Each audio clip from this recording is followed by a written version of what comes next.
That's what I heard. That's what I heard. I'm going to model good behavior. Actually, can I get our middle school PBIS team up here, please? Middle school PBIS.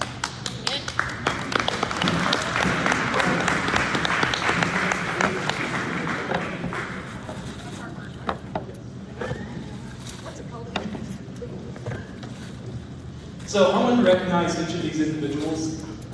We've been implementing a lot of PBIS strategies in our building this year, and we've ran into some problems, but we've been able to overcome. We've been able to work together as a team. And I'm just very proud and honored that I get to be a part of this group and be able to display our students in a positive way. But I just want to recognize each one of them today.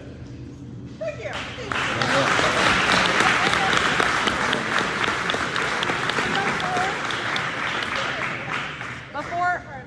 It's not working. Okay. Before Mr. DeWeese goes, he's been a part of that team as well, so we want to make sure to. Yay! I know we worked super hard.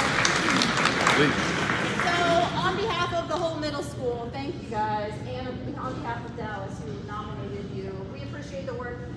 Teachers work a lot behind the scenes that doesn't get seen, and so we just appreciate that all of that behind the scenes work that you're doing to help your building be successful. So, thank you again. One more big round of applause.